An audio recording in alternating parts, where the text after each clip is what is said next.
नमस्कार। ओम शांति।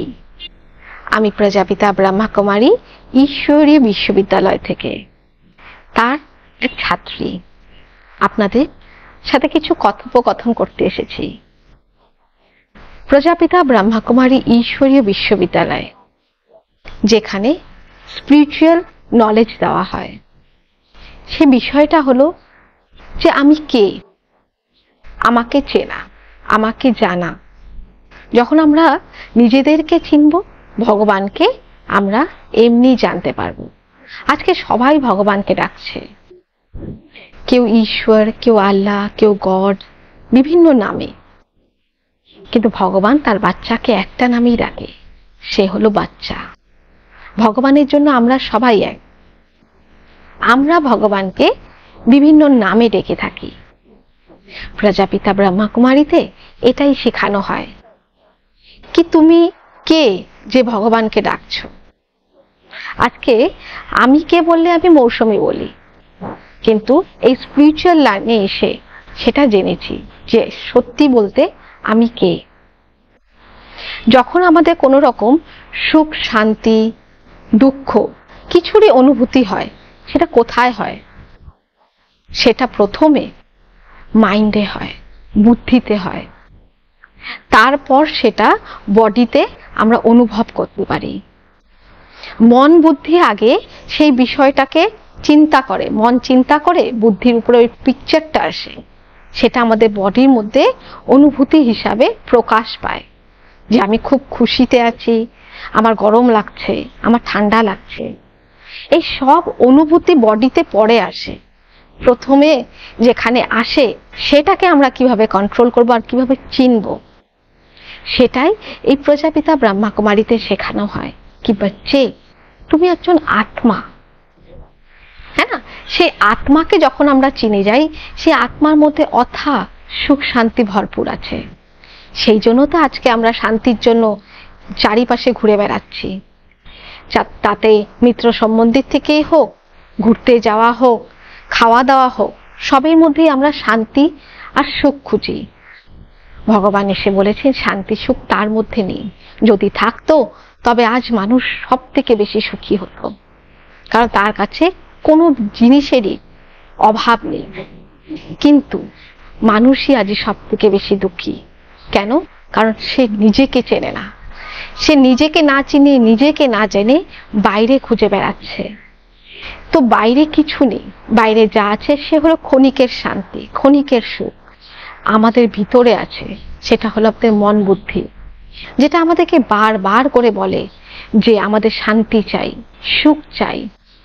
তো যখন আমরা আধ্যাত্মিক এই স্পিরিচুয়ালে মেডিটেশন শিখি, নিজেকে চিনতে শিখি, নিজেকে কন্ট্রোল করতে শিখি যে আসলেতে আমি একজন আত্মা, যে বডির মাধ্যমে চলছি, এই শরীরের মাধ্যমে অনুভূতি করছি সবকিছু, গরম ঠান্ডা, মিষ্টি টক ঝাল সবই শরীরের মাধ্যমে অনুভব করছি। কিন্তু অনুভব করানোর জন্য কে আছে? সে হলো আত্মা। হ্যাঁ না? তো আজকে আমরা এখানে শিখছি, নিজেকে সময় দিচ্ছি। নিজেকে সারাদিনের মধ্যে অল্প সময় নিজের জন্য না বের করলে নিজেকে চেনা যায় না। আজকে আমরা সবাইকে চিনছি, সবার সাথে আনন্দ ফুর্তি করছি, সবাইকে জানার চেষ্টা করছি, কিন্তু আমরা নিজেকে চিনতে পেরেছি কি? নিজেকে জানতে পেরেছি কি? তা পারিনি। কেন? কারণ ভগবান এই ধারাতে এখন এসে সেটাই চেনাচ্ছে যে তুমি নিজেকে চেনো, শান্তি সুখ তোমার ভিতরেই আছে, তুমি সেটাকে অনুভব করা শেখো। তো এই স্পিরিচুয়াল লাইনে এই ব্যাপারেই শেখানো হয়। এখানে কোনো কিছু এরকম শেখানো হয় না যেটার জন্য আমাদেরকে সব ছেড়ে দিতে হবে, সবাইকে ছেড়ে দিতে হবে। না, সবার সাথে থেকে, সবার মধ্যে থেকে, সবার সাথে নিজেকে চেনা, নিজেকে জানা। তো যখন আমরা নিজেকে চিনবো, নিজেকে জানবো, নিজের মধ্যে সেই সুখের অনুভূতি করব, অবশ্যই আমার পরিবারটা তো সুখময় হবেই। আর যখন আমার পরিবার সুখময় হবে, আমার চারিপাশে পাড়া প্রতিবেশীর মানুষগুলো সুখের অনুভব করবে। তবে কি সেটা কিছু ভুল পথ? তো পরমাত্মা এসে শিখেছে ভুল কিছুই নেই। ভুল হলো আমাদের চিন্তাধারা। চলুন না আমাদের নিজেদের চিন্তাধারাকে পাল্টাই। আমরা এখানে এসে অনেক কিছু প্রাপ্তি করেছি, প্রত্যেকদিন শিখছি, জানছি।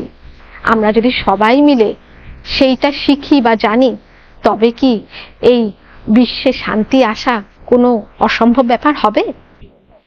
তো পরমাত্মা এসে এটাই আমাদের জ্ঞান দিচ্ছে যে বাচ্চা নিজেকে চেনা শেখো। অশান্তিতে ভুগছি, দুঃখতে ভুগছি, অসুস্থতাতে ভুগছি, কিন্তু কোথায় শান্তি পাওয়া যায় সেটা জানা সত্ত্বেও আমরা কেন যেতে চাই না? আমাদের একটা ভুল ভ্রান্তি ভাবনার জন্য। সেই ভাবনাটা হলো এখানে গেলে সাদা কাপড় পরতে হবে, এখানে গেলে খাওয়া দাওয়া ছেড়ে দিতে হবে, এখানে গেলে এটা ছেড়ে দিতে হবে। ছাড়াটা আমরা আগে দেখি, পাওয়াটা আমরা পরে দেখি। আগে পাওয়াটা দেখবো যে পাচ্ছি কি, প্রাপ্তি কি। যেখানে প্রাপ্তি আছে, যেখানে কিছু পাওয়া আছে, সেখানের জন্য তো অল্প সময় দেওয়া যেতেই পারে না। আগে যান, আগে অন্যের কথা শুনে না, আগে নিজে যান, নিজে গিয়ে সেটা অনুভব করুন। আমরা অন্যের কথায় কান দিয়ে নিজেকে, আমরা একটা কাহাবাত আছে না যে কান চিল নিয়ে গেছে, আমরা আগে চিলের দিকে তাকিয়ে থাকি, কানটা ধরে দেখিনি। তাহলে আগে আপনি নিজে যান। আপনি যদি নিজে গিয়ে সেই সুখ শান্তিটার অনুভব করতে পারেন, তবেই আপনি আরেকজনকে সেটা অনুভব করাতে পারবেন। অন্যের কথায় কান দিয়ে, ভ্রান্তিতে কান দিয়ে নিজের শান্তির থেকে কোথাও বঞ্চিত থেকে যেন না। তো পরমাত্মা এসে শিখেছেন আমরা সবাই ভাই ভাই, আন্তরিকভাবে ভাই ভাই। তো সেই ভাই ভাইয়ের খাতির যেই শান্তি, যে সুখ, যে আনন্দর অনুভূতি এখন আমাদের হচ্ছে, আশা করি আপনাদেরও হবে। তো অবশ্যই আপনার নিকটবর্তী ব্রহ্মাকুমারী সেন্টারে যান, সেখানে কথা বলুন, নিজের ঘরে যান, নিজের মানুষদের সাথে মিলুন, দেখুন শান্তি কাকে বলে। আমরা পেয়েছি, আশা করব আপনারাও পাবেন। আচ্ছা, ওম শান্তি।